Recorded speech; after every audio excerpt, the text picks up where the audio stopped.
Today, whatever you are, whatever you do, wherever you may go, you are a part of atomic warfare.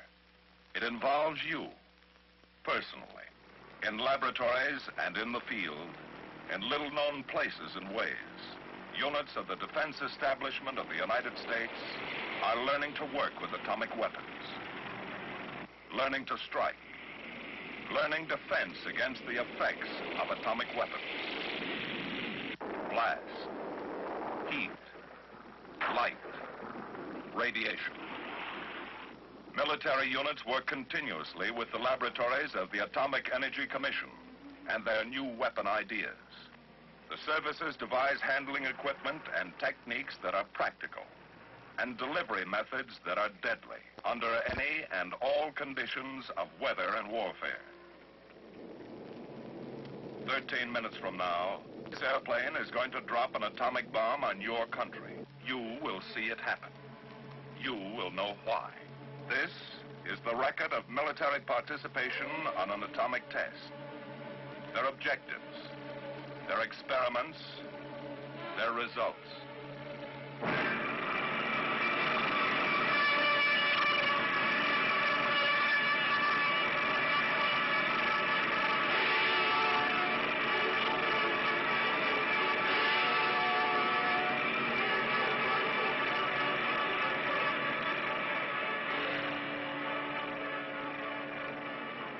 Fall 1950.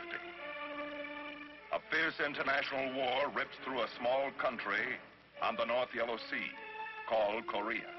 Russia has successfully detonated an atomic bomb. Now the Alamogordo of the Ural Valley is a fact. Now more than ever before, the balance of international power rests with atomic energy, with weapons moving steadily from assembly line to stockpile, moving to hidden subterranean vaults to be stored, ready and waiting. But stockpiling alone in this day and year is not enough. We need to develop and produce a greater number and variety, and possibly even more powerful atomic weapons. Weapons tailored for specialized uses and targets. But like all new ideas and weapons, new atomic bombs, to be useful and practical, must first be tested. The Eniwetok Proving Ground is available, but problems of logistics make it difficult to run more than one test a year at this distant proving ground. What we need is a site closer to our stateside laboratories and available air support. Somewhere in the continental United States, close to home, a stone's throw from lab to testing field. But where?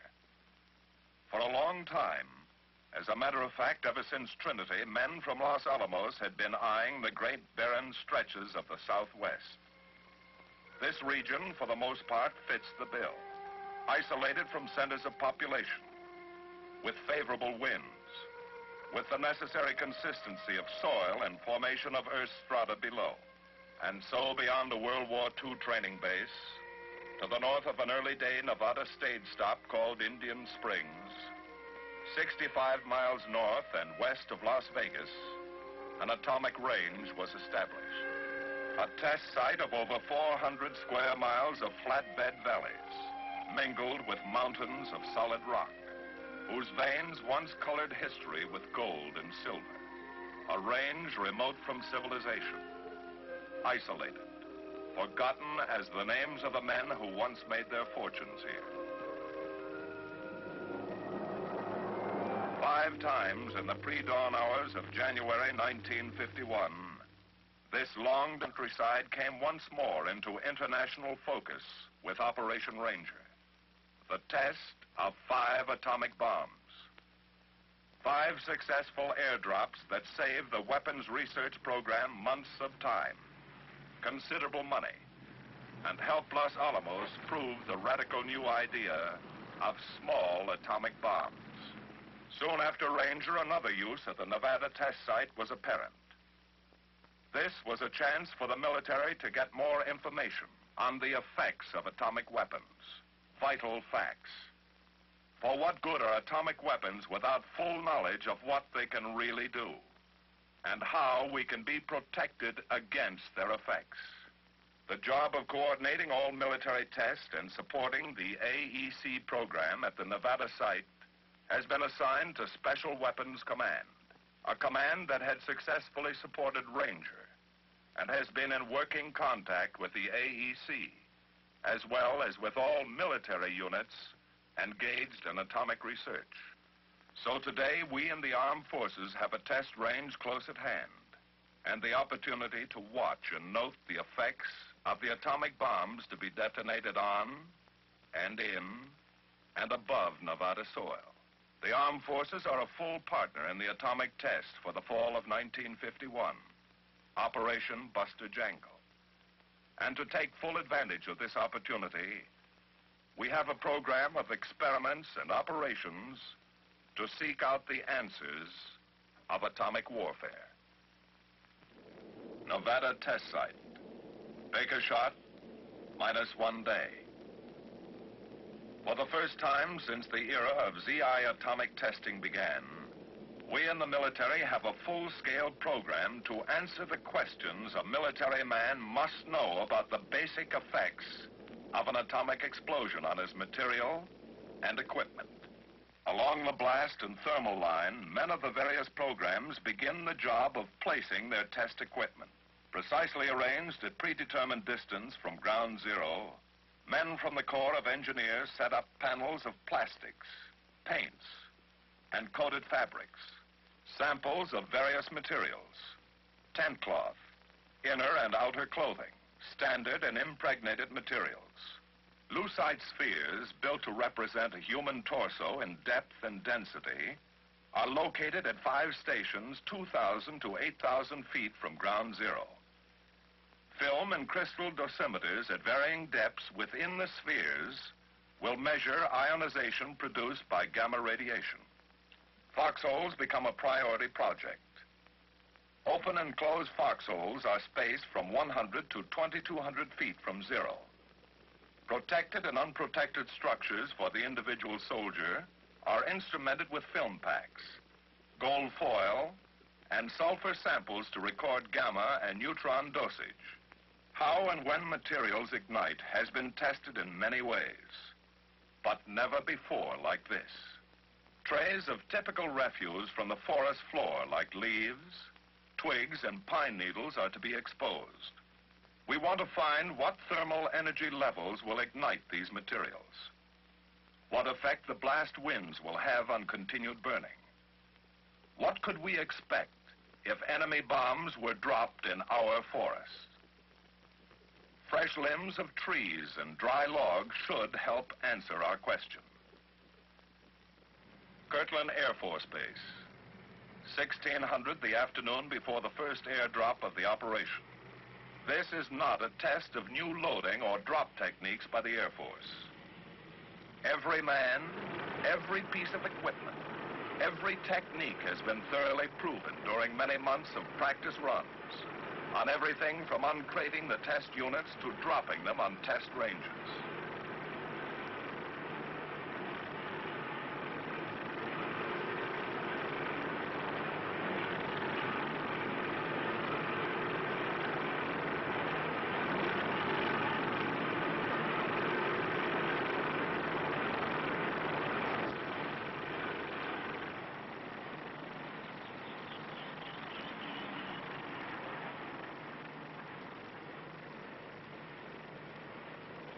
The original atomic bomb and most of the test units since that time have been detonated on tall steel towers. The towers are costly and take a lot of time to build. On a test operation like Buster Jangle, the gadgets that produce the nuclear explosions are not, in most cases, stockpile bombs. They are laboratory components, arranged in new ways. They are test devices placed in a common ballistics case to facilitate aerial drops. For the men of the Special Weapons Command, whose everyday job is working with the problems of handling and delivery of atomic bombs, the precision requirements of Buster Jangle weapons are routine. A bomber positioned over a loading pit. A ballistic shape fitted carefully into a bomb bay. and an air crew to handle the thing in the air and drop it with incredible accuracy on a target in Nevada 12 hours from now.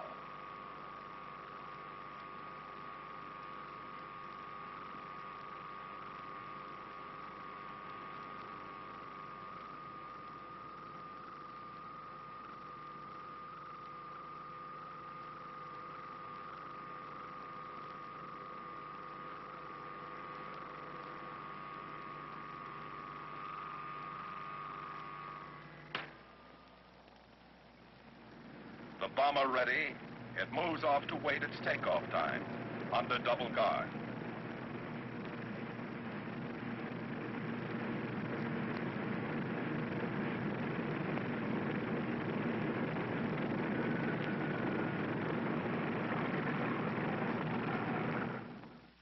Kirtland, Baker Day, 0100.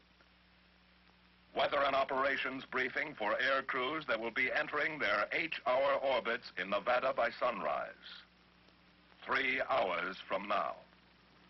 This is a laboratory experiment and not the development testing of a new tactical weapon.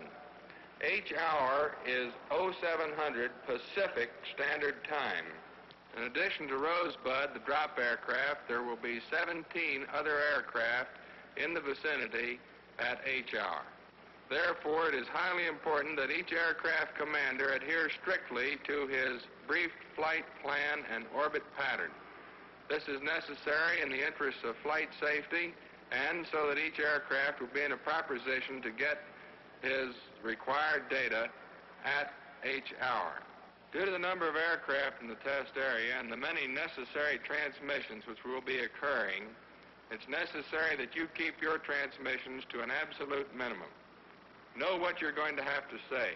Plan a clear, concise message, say it, and get off the air. When using operational frequencies, be sure to use code names only. Everyone has been thoroughly briefed in possible radiological hazards connected with this mission. Due to the small size of the bomb and the altitude at which you'll be flying, there is very little danger from nuclear radiation, thermal radiation, or blast effect. Flash blindness may be a temporary hazard, but if you wear your goggles as instructed, there will be no danger. Special aircraft such as the samplers, the trackers, and the terrain surveyors are more likely to pick up nuclear contamination. Crew members have been specially briefed and a radiological monitor is on board each aircraft. The aircraft commanders must work in careful coordination with the radiological monitor. Are there any questions? Colonel Ritland?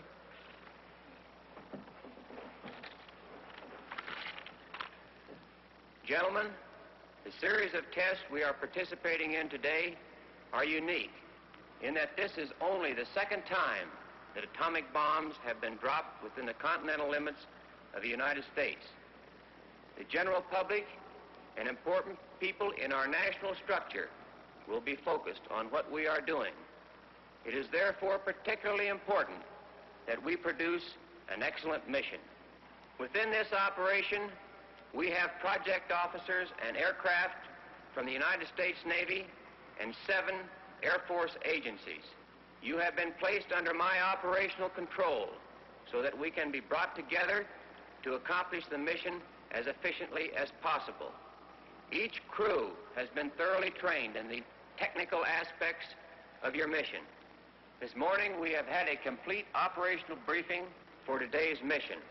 With the background you have received and the training that you have attained on previous atomic tests, I am confident that you will successfully complete this mission. Now let's go and have a good mission. First of the air operations to get underway is a C-47, with a job to do only in case the drop plane gets into trouble along the way. If the drop plane has to jettison a unit of fissionable material. These rad-safe, medical, and security men that make up the disaster crew will either land or parachute themselves to recover and protect the unit. The drop plane, Rosebud, is in regular communication with the disaster crew from takeoff to 0 hour. Hello, Bottleneck. This is Rosebud. Go ahead, Rosebud. Bottleneck, this is Rosebud. Airborne at 0215, proceeding on course. Roger, Rosebud. For the newspapers of the world, a headline rides in the cold belly of an Air Force bomber. Back at Kirtland, in what is known in the trade here as catfish control, in a very unspectacular routine way, every movement of that newspaper headline and all the other air operations for Buster Jangle are carried out under the eyes of men seasoned by the experience of other atomic tests, Ranger and Greenhouse. All this coordinated with the Air Operations Center in the control point at the test site. Here, the positions of every plane in the area are plotted continuously. Their orbits in the sky above the test site must put them in a definite place at the time of the shot, in order to ensure airborne tests the same kind of planned position in relation to the burst as the military tests on the ground. In the crisp air of this Nevada sunrise, a news headline is about to be born. A news headline and more. A great deal more. The beginning of a regular schedule of tests to quickly proof test new ideas, to bring more powerful atomic weapons into being as soon as possible, to gain the know-how for the most effective use of atomic weapons, and for full defense against their effects. 5, 4, 3, 2, 1, 0.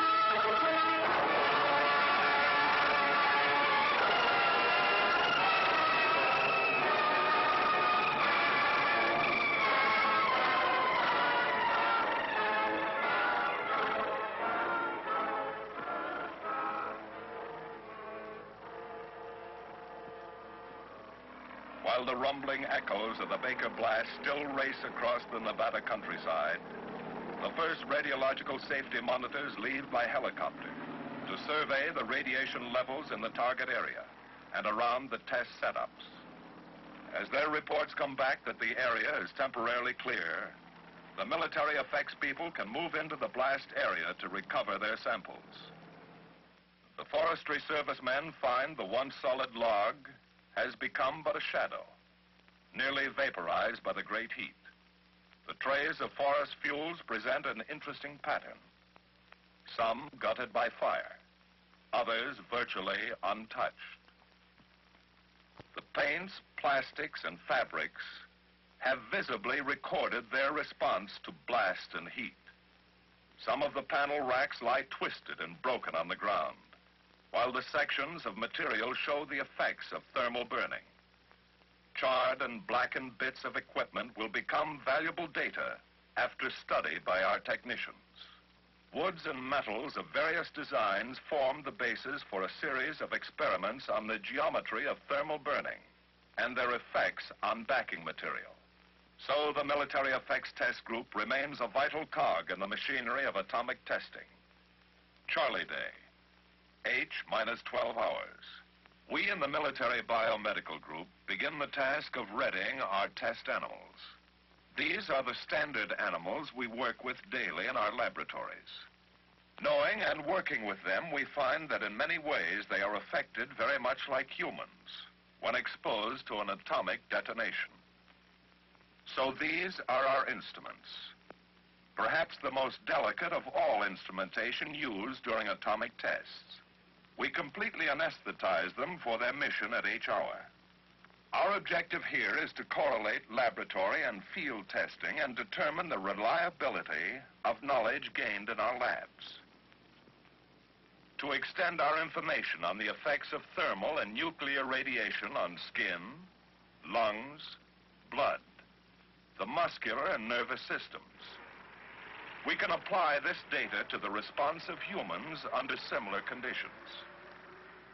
Quite a difference here from a dusty coral road on Peleliu, the hedgerows of France, or a desert trail outside El Alamein.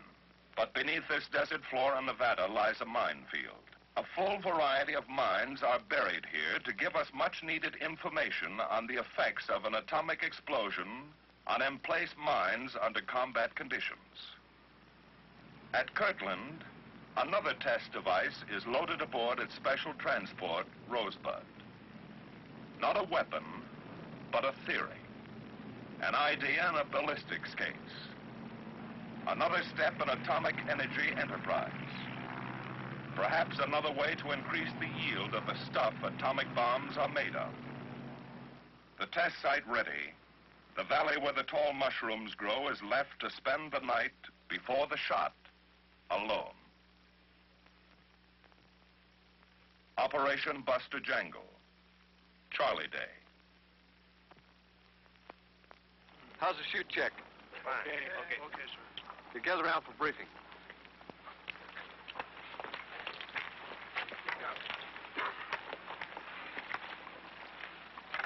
Major Mitchell will be our rad monitor again today.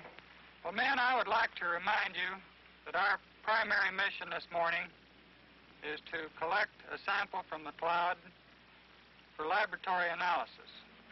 The sample that we got on the last mission was very good. Our first penetration is always governed by the cloud dispersion and the velocity of the wind. According to the latest information, it looks like our first pass will be made at HR plus 1.5. Our altitude 8,000 feet. The communications gem that we used on the last mission worked out very nicely. I would like to continue to use them. Would also like to remind each of you to hand me your film badge at the completion of the mission. That's all, Jim. Mitch, I'd like to add a thought to your briefing. We have a second mission to perform in this aircraft, and it's a very important one, at least as far as the Air Force is concerned. We're going to prove to everyone who has to do it that they can fly in this stuff and remain in this stuff as long as they observe a few safety precautions. When we are in the area around the cloud, the monitor will be the boss of the aircraft. Fellas, up to now, we've had 2 very successful sampling missions in our favor. You've all been briefed on the amount of radiation you can get and still be on the safe side. I'd like to assure you that you will never get enough radiation on the inside of this aircraft to give a thought to the consequences. Are there any questions? Yes, sir. Is the special exit procedure when we get down the same as it was on the last mission? The exit order will remain the same. Let's try not to touch the outside of the aircraft. And let's get over to the Rad Safe Center as soon as we can. Marvin, do you have your logs? Sure, Jim. I'm ready to roll. Okay, let's get aboard.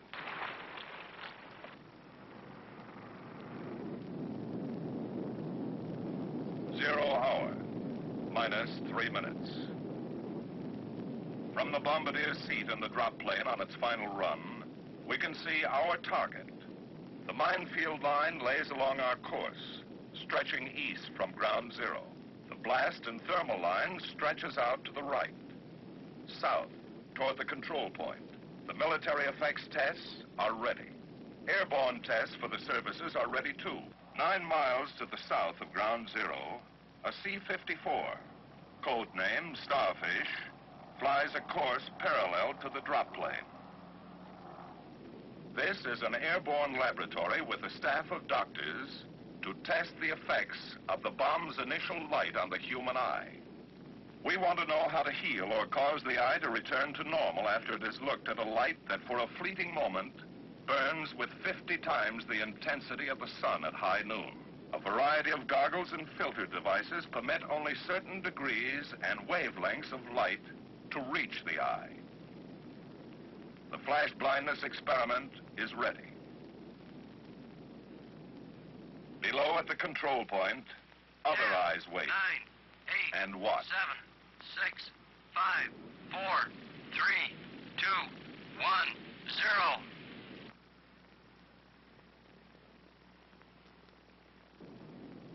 The men and doctors set about their study of flash blindness.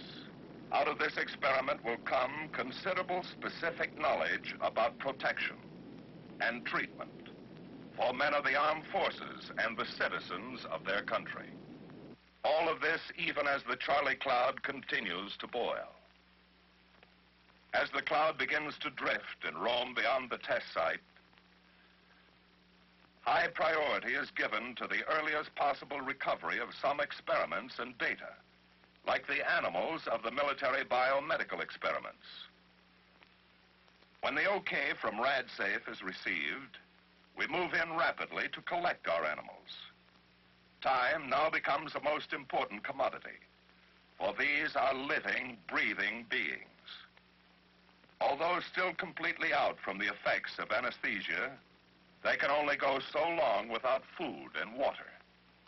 So they are quickly removed from their blast line stations and carefully carried to the waiting trucks. In another area not too far away, our test rats are removed from their electrically heated tubes. November nights in the Nevada desert are not exactly warm. This is but another project in our continuing research on the effects of thermal and nuclear radiation and its ultimate application to the effects and responses on humans subjected to atomic explosions. Hi, Russ. Hi, Paul. How's the area for Shotgun 8 to come in? The atomic cloud has moved over far enough, leaving the aerial space uncontaminated. The RadSafe monitors have checked the landing strip and found it radiologically safe. Good. Shotgun.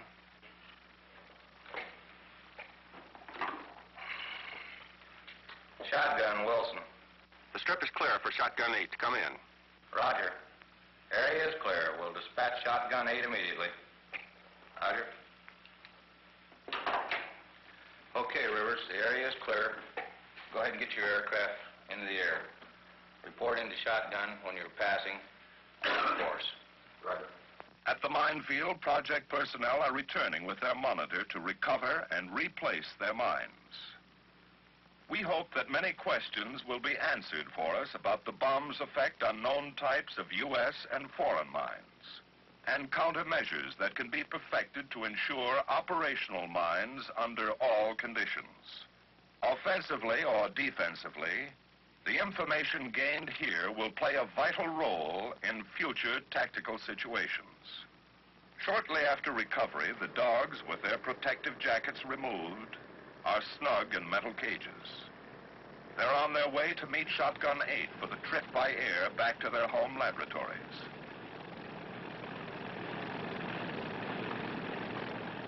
A great deal may depend on these animals. The vital facts and figures gained by our living instruments could mean the saving of many lives, perhaps yours and mine. These dogs will play an important role in formulating new healing techniques. For without them, we are handcuffed, unable to observe, study, treat, and heal. In the sky some distance from the test site now, the atomic cloud is still very much in being, colorful, in its own way fascinating, carrying with it the radioactive products of the fission explosion. The biography of every atomic cloud is essentially the same. The intense heat and violence of the fireball as it sears the sky causes the spectacular and colorful rust-like condition in the air around it. As the fireball cools, an enormous vacuum and afterwind is created, causing the desert floor to rise up into the cloud itself, to form the characteristic mushroom stem.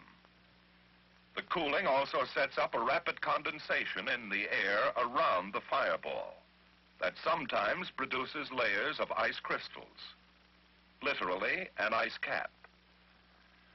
Knowledge gained on previous nuclear weapons tests has produced the theory that once the cloud has formed and stabilized in the sky, the vitally significant fission products in so-called unburned fission fragments don't distribute themselves evenly, but tend to collect in very large, invisible pockets, hot pockets, or cells inside the cloud.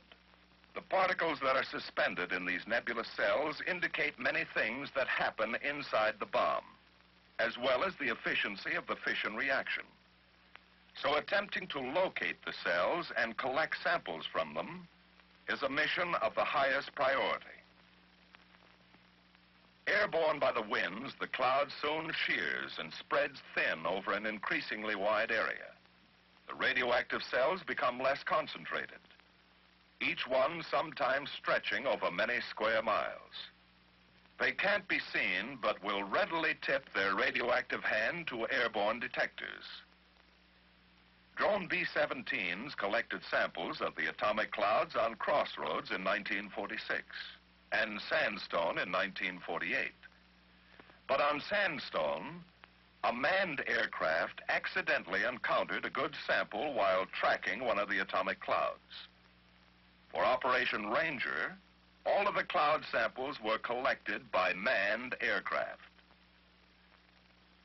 On Greenhouse, the test at Eniwetok in the spring of 1951, samples collected by manned aircraft equaled those gathered by drone planes. So manned samplers now have their permanent place in nuclear weapons testing, very probably replacing the pioneering drones entirely. At this moment, the samplers are orbiting at several altitudes a short distance downwind, awaiting the order for their first penetration of the cloud. Mounted on their wings and fuselage are filter boxes, holding chemically pure papers to capture sample particles of the cells, if they can be located. The men inside are standing by, making final preparations for their first pass through the Charlie Cloud. Their operations are based on considerations of each cloud individually. Their penetrations are ordered from the CP. Charlie Cloud, H plus 1 hour and 30 minutes. Take a look, Hal. It's okay to me. Okay, let's see. Say, that's Cream Puff 3, isn't it, Paul? Yes, that's Cream Puff 3. How does it look? Well, it looks pretty good. Why don't you have him try a first penetration? That's okay, Hal. Let's try Plan 3, though. Plan 3, is that okay, Hal? Right. Hello, Cream Puff 3. This is Keyhole. You're cleared to start first penetration. Follow Plan 3. Visually, Cream Puff 3 seeks out and heads for the most dense portion of the cloud. His mission plan is simple. Before reaching the visible cloud, the sensitive survey meters in the plane start to climb as it enters the invisible field of gamma radiation that surrounds the cloud. If the plane misses a cell, the meters return to almost a zero reading when it emerges from the gamma field on the opposite side. If so much as the edge of a cell is touched, the plane is instantly contaminated, and the meters will continue to read comparatively high. The plane will continue to make passes until it has made a sufficient number to collect the required samples. Penetrations are delayed and spaced to keep personnel contamination to a minimum while collecting the vital samples. With a selection of radiation detection instruments inside, the monitor tries to locate and penetrate a cell of hot stuff in the cloud. For anyone who may ever have to work in the hot stuff, the most practical precautions are being tested and proven here on Buster Jangle.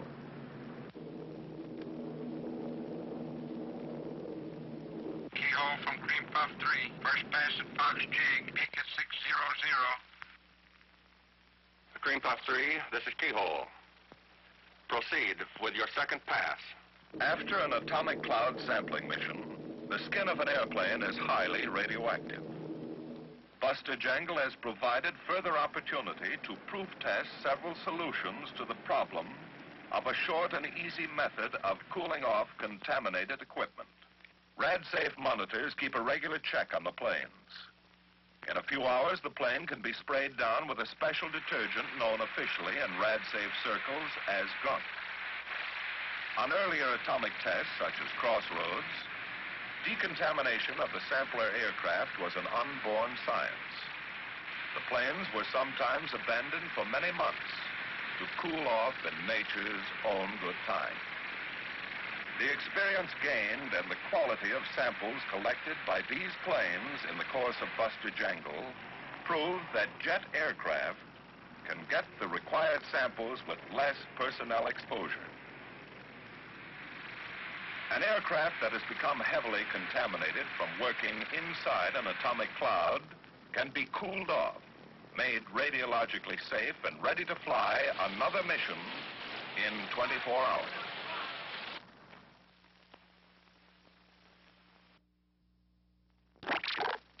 Buster Dog.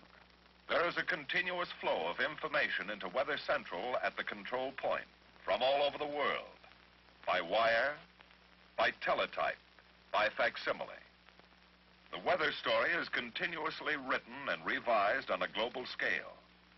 In any test operation involving a radioactive cloud, the final decision to produce that cloud, to detonate a nuclear weapon, is always based on weather. We're looking for the most advantageous time for each detonation. Advantageous for test purposes, as well as the radiological safety of communities in the path of the cloud. Finally, the forecasts are compiled into a single report, a little volume compiled every 6 hours. For the Federal Civil Defense Agency, the Military Effects Program people have built and are instrumenting a variety of shelters that might be built for military installations in the field or in backyards for civilians. Some of the shelters are constructed of concrete blocks, some of wood, some of corrugated sheet metal. All of them have the additional protection of several feet of dirt piled on top. Through the night before 0 hour, as often as necessary, the test director and his staff will meet with the weather officer for briefing. The winds at the surface are 330 degrees at 5 knots. At 10,000 feet, they're 330 degrees at 14 knots. And at 25,000 feet, they're 340 degrees at 35 knots. Taking this forecast over to our trajectory problem, we find that the red, blue, and black lines representing the 10, 20, and 30,000 foot levels of the cloud will take a south and southeasterly trajectory and will head right down south into Mexico. Taking this trajectory and transferring it to a map of a larger scale, I have here presented the 10,000, the 20,000, and the 30,000 foot levels. Each of these pegs indicate a 2-hourly movement of the cloud at these various levels. I believe, Dr. Graves, that's all that I have at this time. Well, thank you very much. What do you say, Rush? Should we go ahead? Favorable, Al. What do you think, Duncan? Already, Al. Okay. Okay by me. And your planes operate with these winds, Ed? Yes, sir. With this forecast, conditions look very favorable for us to establish our flight patterns. What do you say, Tom? We're all set, Al. The mobile teams have already started to shift their positions. Well, Carol, I think we should go ahead. Okay, Al, we have a shot. Dog Day. H minus 2 hours and 30 minutes. Rosebud approaches the test site. Hello, Keyhole. This is Rosebud. Over shotgun at 0430. Keyhole to Rosebud. Switch to channel 30. Keyhole, this is Rosebud. Go to channel 30. Now, on the very high-frequency radio channel, a test site in readiness focuses its operations on the reports that come down from the drop plane. The same plane and crew that dropped the 5 bombs of Operation Ranger, the first CI test. Keyhole, this is Rosebud. Request information of the day. Over the control point, the bombardier starts collecting the latest dope on winds, temperatures, pressures, and humidity at various altitudes. Information that will help him make the most accurate drop possible. There's a lot of work to be done before bombs away. Hello, Keyhole. This is Rosebud. In target area. The bomb is not yet armed. Final preparation of the test unit is delayed until the drop plane is safely beyond any inhabited area. While the weapon is put in readiness, Rosebud will hold an orbit pattern over the now deserted target area. The unit of fissionable material is monitored at regular intervals before being fitted into the weapon. Pilot to weaponeer. We are depressurized. You may begin your IFI. To permit in-flight access to the bomb bay, Rosebud flies at an altitude of 10,000 feet for its IFI circle, the holding pattern for in-flight preparation of the weapon. Up forward, the bombardier readies the bomb site well ahead of time. As the weaponeers, the ever-present midwives for nuclear weapons, start the job of putting the test device in a state of readiness for the drop. In the skies around the test site, all the other planes are present and accounted for well in advance of H hour, orbiting their time in assigned patterns. 3 B-50s are on hand to develop airborne techniques for determining bomb damage, IBDA. Indirect Bomb Damage Assessment, it's called. What they gain on these tests may eliminate the need for post-strike reconnaissance, risk fewer men, and fewer planes on an atomic mission. Inside the IBDA planes, they're working out the problem with equipment in standard use throughout the Air Force today. Though a radar beam will not penetrate an atomic burst, it may be possible to tune the radar screen in a way that will permit the clocks and camera in the setup to record ground zero, the exact time of the fission explosion, and the height of the burst. Aerial photographs will help determine the specific kiloton yield of a bomb. If ground zero, height of burst, and yield can be recorded by this combination of equipment. A couple of miles below, in Rosebud, the weaponeers are winding up the tedious and exacting job of putting the test unit in readiness for the drop. Nearby, men in the disaster aircraft, always within an easy call of the drop plane, can relax a little, settle down and wait for the show. From now until the weapon is dropped, its arming and firing circuits and unit of fissionable material are monitored continuously.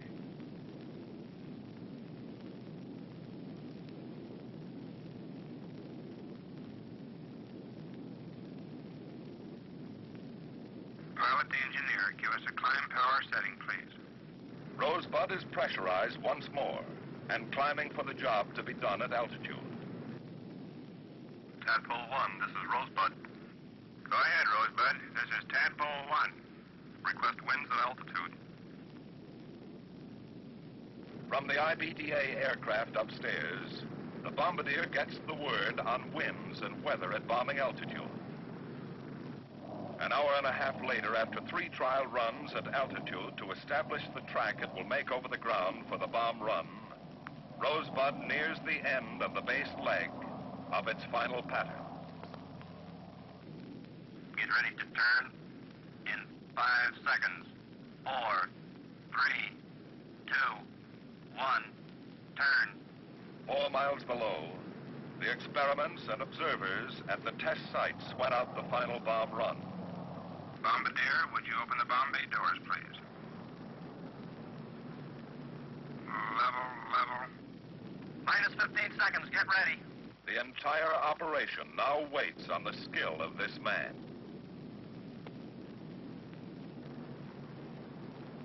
This bomb crew is allowed a maximum error of 200 feet from ground zero, with a 2-second leeway in time of burst.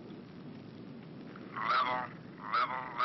10, 9, 8, 7, 6, 5, 4, 3, 2, 1, 0.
When the dust has settled back to the desolate target area once more, re-entry parties find the backyard bomb shelters have had their protective mounds of earth cleared off as the blast wave swept the desert floor. Shock, pressure, and radiation levels inside the structures prove that current designs for simple military and civilian shelters will provide servicemen in the field and their families at home with reasonable protection against the blast, heat, and radiation effects of an atomic detonation. The next blast, Easy Shot, will probably be the most powerful of all the Buster detonations. Taking full advantage of it to gain more of the hard-to-come-by knowledge of the effects of nuclear weapons on military targets, the Air Force is moving a B-17 and an F-47 into the vicinity of Ground Zero for Easy Shot to learn more about the effects of atomic weapons on planes parked on an enemy airdrome, and how to disperse our own planes for minimum loss or damage from sudden attack with atomic bombs. Kirtland Field, Easy Day -1. This is the prelude of an entirely new and especially significant volume of military science.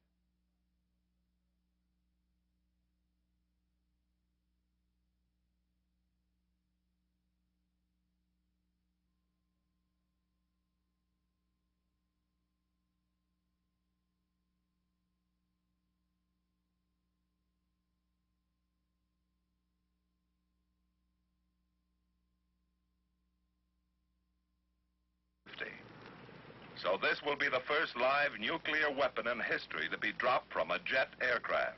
The secrets of the bomb have been and continue to be our most guarded secrets. In all our atomic energy enterprise, there is no priority higher than preserving the security of those secrets. It's a physical thing like guards and passes and security screens, and it's an individual thing in the minds and hearts of men. In an atomic test, as in the everyday duties of those who work with nuclear weapon development and technology, security is the highest obligation and responsibility. Oh, that's fine. I'm glad it's all set. Okay, Sid, we'll be seeing you. Goodbye. Mac, that was Sid Newberg over at AEC. He's got some information he wants to talk over with us tomorrow morning. Before we leave, Colonel, here's a essential elements of information report that came in just before you got here. I think we've got time to go through it if you'd like. Yes, I think we should, Mac. With another shot coming off in the morning, it's good to know these things. I checked with the FBI and the OSI a little while ago. There are still 5 known members of the Communist Party operating in our area, Zone 1, at the present time. They're the same 5 we've had for quite some time. They're still underground and still no indications of any organized meetings. Along the Mexican border, there doesn't seem to be any significant movement of subversive elements into the country. Now, the picture in Zone 7 around Las Vegas indicates 2 members of the Communist Party registered at a hotel there yesterday afternoon. We have them under 24-hour surveillance. Indian Springs, for some reason, still appears to be negative. And that about sums it up. The internal situation here at Kirtland seems to be good, too. Oh, that's fine, Mac. Well, I suggest we call it a night. That sounds good to me. Okay, Mac. Well, thanks for staying down this evening. I'll see you tomorrow. Right. Good night, Colonel. Good night, Mac. Easy Day, dawn plus 13 minutes. Ground Zero in Nevada is only minutes away from Kirtland in the jet delivery wagon. History is airborne.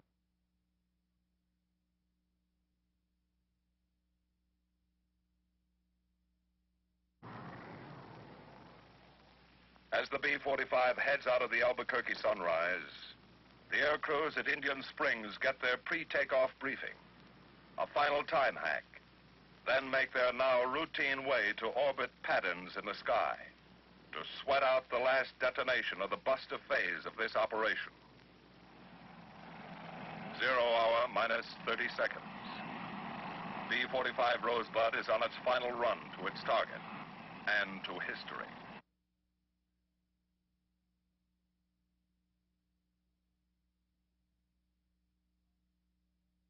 The easy target waits alone and unobstructed for its place in the chronology of nuclear weapons development.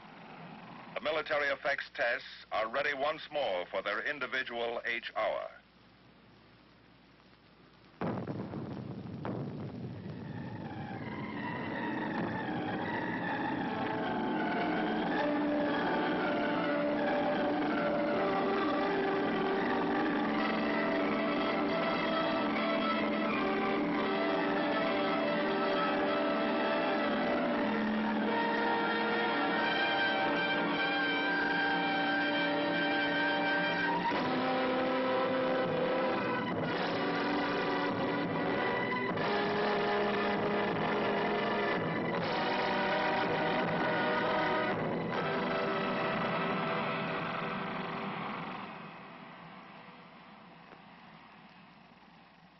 A few hundred yards from easy target, a couple of Air Force projects bear mute testimony to the effects of the bomb on aircraft parked in the vicinity of Ground Zero. From study of these wrinkled skins, broken ribs, and backs, may come more positive knowledge, not only about dispersing planes on the ground, but about operating aircraft in the vicinity of an atomic blast. One by one, the military effects test setup open for re-entry. Takes to collect preliminary information. As early as possible, the Army engineers are going to put some of the samples from their water supply experiment through a system of filters and pumps to try and develop a practical system for making contaminated water usable once again for cooking and drinking. Water being as hard as it is to get many times, men in the field may depend on the techniques developed on Buster Jangle for their survival someday. In the Air Operations Center at the control point, plotting teams stand by once more to map out the reports from aircraft on the various activities and conditions of the atomic cloud. From the ground, the movements of the cloud can only be observed for a limited time. In the air, it can be tracked over great distances visually and with sensitive counters. Nutmeg 1, this is Keyhole. You are cleared off orbit at briefed altitude to start your operation.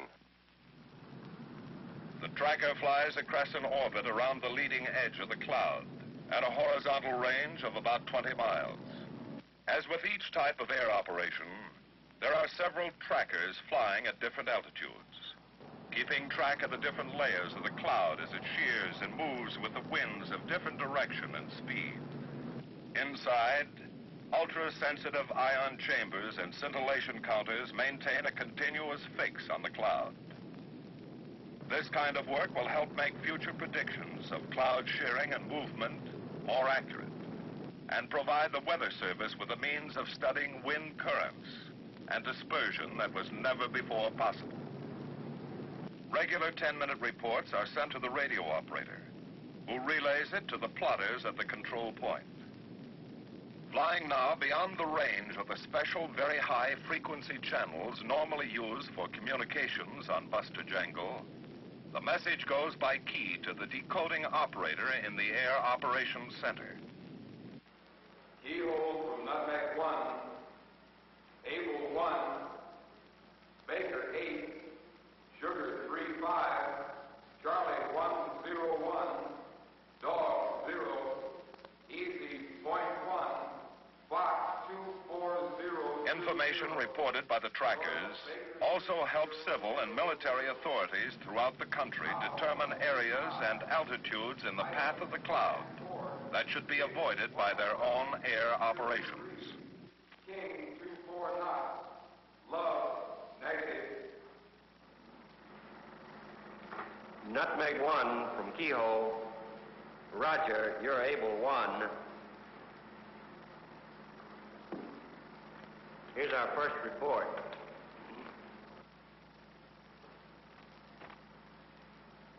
Hours later, when the trackers are released, and the position and radiation levels of the atomic cloud are plotted out to 600 miles, all air operations are completed for the buster phase of the test.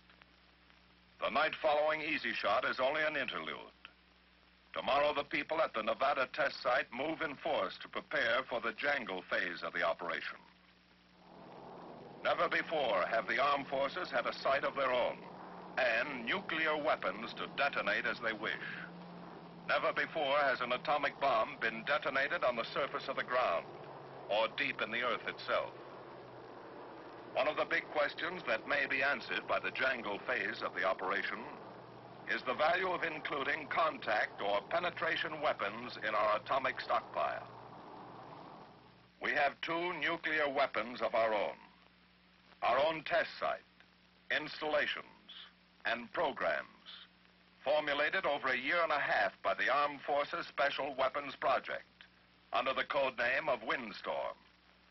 The Jangle phase was originally planned for the remote island of Amchitka in the Aleutians. For reasons of geology and weather, it was canceled in Alaska and moved intact to the more ideal environment here at the Nevada test site. For the first of the 2 shots, the weapon will be detonated at ground level.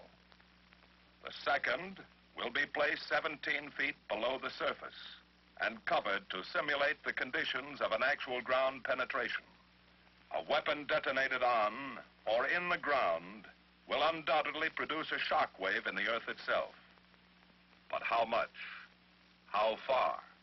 What will be the effect on the foundation of structures, on the earth itself? By instrumenting shafts of several depths in the ground, we hope to learn the story of blast and shock moving through the medium of earth. We want to record the acceleration and degrees of pressure in the ground. In other words, how will the effects of these weapons differ from an airburst? What will be the amount and extent of radioactivity? How long will the ground area remain untenable from the unprecedented amount of radioactive fallout and residual contamination? A multitude of collectors, film badges, radiation detection and recording instruments at various distances from ground zero may give us the radiological story of the surface detonation. Another part of the story will be written in the work of the Army's water supply decontamination and purification experiment. To compare the effects of a surface blast with an airburst, many of the military effects setups used on the buster shots are being duplicated. We're going to test every conceivable type of presently available military field clothing and future materials that may be used for radiological protection as well as utility. After 2 years of work by the Armed Forces Special Weapons Project to get the most information for the time and dollars spent, the all-military part of the Buster Jangle operation stands ready. Minus 30. In the main control room at the CP, a network of clocks and timers are set in motion to warm up instruments, fire the weapon, and set the experiments and recording instruments in operation, each in a sequence that is precise to 10 millionths of a second. Minus 15. 10, 9, 8, 7, 6, 5, 4, 3, 2, 1, 0.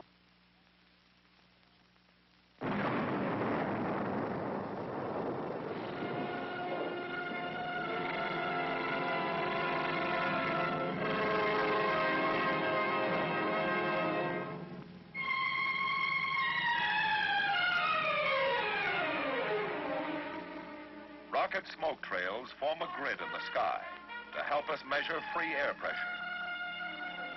Radiation levels here are high, much higher than if this had been an airburst with winds to carry a great deal of the hot stuff away that had been left over or produced by the explosion. But as always, some information of extreme value to us can be had inside that dust cloud and in the crater itself, if we can get at it in a short time. Orbiting a few miles downwind, The men in a Navy P-2V are making an airborne evaluation of the radiological situation.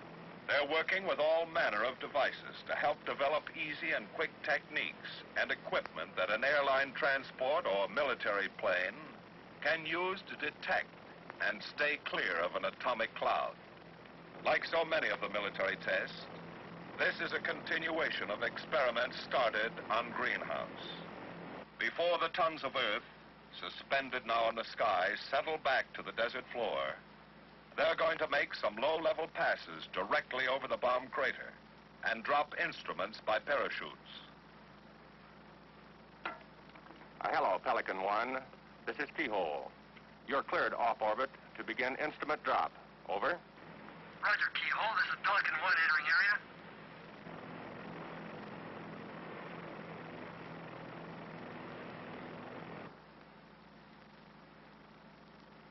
The men in the P-2V are the first to approach ground zero.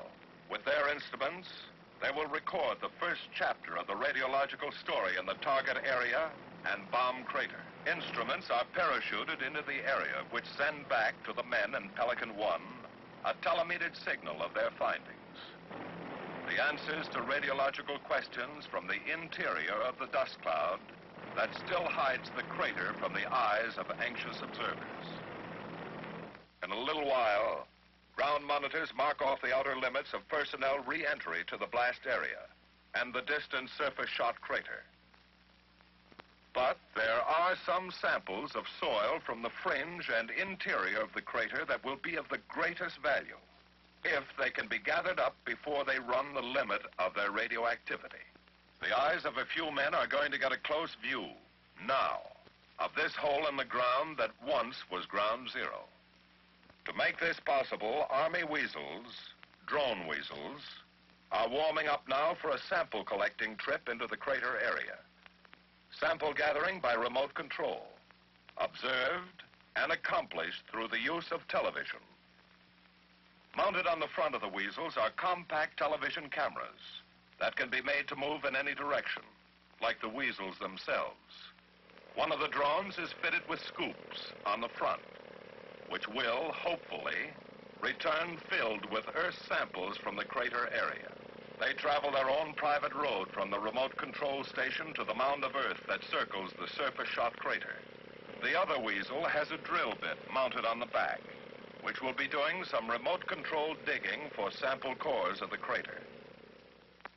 For many reasons, it's important to know the fallout pattern and levels of radiation in the wake of every atomic cloud.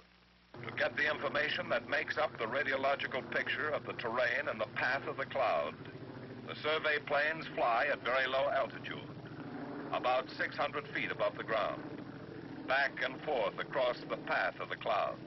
They avoid the cloud itself, but have special filters loaded to catch invisible samples of fission products that might be lagging behind the cloud. They can monitor the terrain with ultra-sensitive detection devices, like scintillation counters, beta-gamma survey meters, and air conductivity instruments. Pieces of the picture are called in regularly, every few minutes to the plotting room at the control point. Gopher 2 to keyhole. Cable 1-2. Charlie 1340. Dog 14. Easy 8000. Fox. Ground monitors are standing by to move into any areas the terrain survey planes may find to be potentially hazardous hotspots, after reworking them first from the air. Request permission to rework areas Dog 14 and Dog 15. Gopher 2 from keyhole. Roger, you're able 1-2. Affirmative. Rework areas Dog 14 and Dog 15. In time, the sugar site will be cleared for the kind of detailed study we want to make to evaluate the effectiveness of an atomic weapon detonated at ground level. For one thing, we hope from the knowledge gained on tests of the open and closed foxholes that a doctrine on the development of protective shelters for combat troops will be evolved, giving effective protection from blast, heat, and radiation for soldiers in the field. Now the push is on to get ready for the final phase of the Buster Jangle operation, the last shot. It's going to come off 2 miles to the north of the surface shot crater at Uncle Site, location of the underground shot. Here in a semicircle around 0 point are 26 projects and 63 principal structures, perhaps the largest single military effects program. Once again, as in Greenhouse, the program is a joint one. The Army, Navy, and Air Force have joined in formulating a series of projects to obtain data on the responses of underground and surface components subjected to a subsurface atomic detonation. During the Greenhouse and Dugway tests of 1951, we were able to collect a sizable amount of information about the effects of ground shock and air blast on typical structural types. Now we are seeking experimental data from the other direction. An underground atomic blast. With the buster phase of the operation over and the surface shot completed, all attention now centers on structures. The scope of this one program can and will create far-reaching effects on the design criteria of future military and civilian building programs. For example, Army structures. From a 3-bay steel structure with a superimposed load to represent upper floors, the Army wants more information on damage and resistance to small factory and office buildings. Air Force structures. A 2-story reinforced concrete building. Here, the Air Force seeks information on the response of such building types and data to make damage predictions in possible target areas. 2 types of brick industrial chimneys will furnish facts on the behavior of masonry structures when hit by both earth shock and blast. At varying distances from 0 point, the Navy has buried standard utility distribution services: water, sewer, steam, electric, and gas mains. Some types are now in use throughout our cities and military bases. Others incorporate new developments for piping and connections. All these put under hydrostatic pressure to determine how these materials will withstand an underground atomic blast. A buried precast concrete fuel storage tank. How well will it withstand ground shock? What pressures will cause it to rupture? The Navy has a continuing interest in the problem of personnel shelters. These buried structures will get us a lot closer to eliminating the question marks of civilian and military protection during atomic attacks. A rigid frame building, a cylindrical arch rib structure, the beehive building. From these, the Navy hopes to justify specific design and construction formulas for the fabrication of adequate personnel shelters. With 2 types of runway surfacing, one precast and locked together with lengths of iron rod, the other a standard poured-in-place runway, the Navy will be able to make comparison tests of the effects of an underground blast on the 2 types. A few feet from the detonation point, several separate sections of concrete aggregate wall rest on a foundation like that required to hold a 5-story building. In a matter of microseconds after the blast, these walls will be shattered and thrown out from the target source in a rain of concrete missiles, hopefully to land on 2 blacktop collection areas. With this project, we're trying to learn how we can increase the radius of destruction from concrete fragments thrown out by an atomic explosion. The day before Uncle Shot, the bomb is lowered 17 feet into the ground to its platform. Here, for the first time, an attempt is being made to determine the feasibility of stockpiling a penetrating weapon. Once the weapon is in place, metal cover pans filled with dirt are placed over it to approximate the weight and density of the removed earth. Our instrumentation has been installed, and the underground structures put under their earthen blanket. As the area clears, the feverish atmosphere that has characterized the site for many weeks disappears. It's quiet, and in a desert's own way, lonely. Shot day. 6, 5, 4, 3, 2, 1, 0.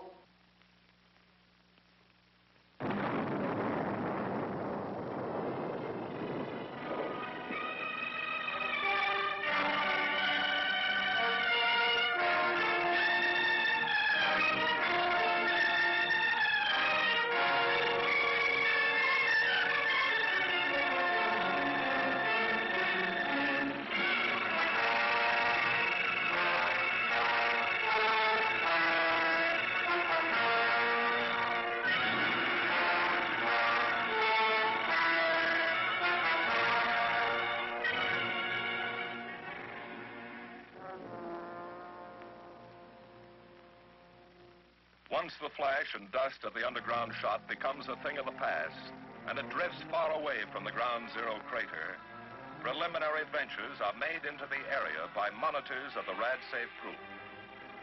In the language of the radiological safety monitors, the area is hot. Too hot for any immediate full-scale recovery work. Because here, as in all other peacetime work with radioactivity, each man is permitted only a very small total dosage of radiation, far less than he could safely tolerate in a combat situation. These men know radiation. They live with it daily, here in the field and at their home laboratories. They have neither fear nor question.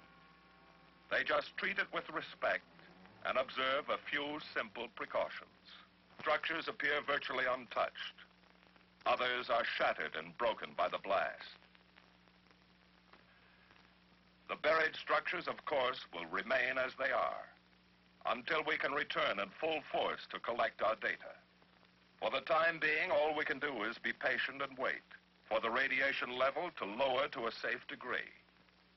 Once it does, we will gather our facts and data and return to our laboratories for further study.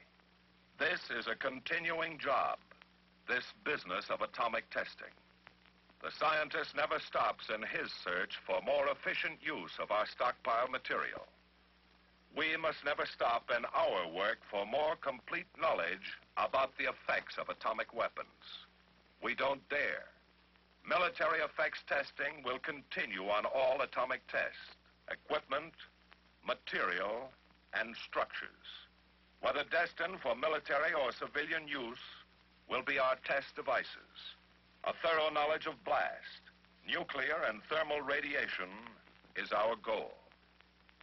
This is our story of military effects. As we go back to our bases and laboratories all over the country, we leave the test areas as deserted as the ghost mines and towns of the surrounding Southwest that carry their silent memories of boom times and activity. But there's a difference.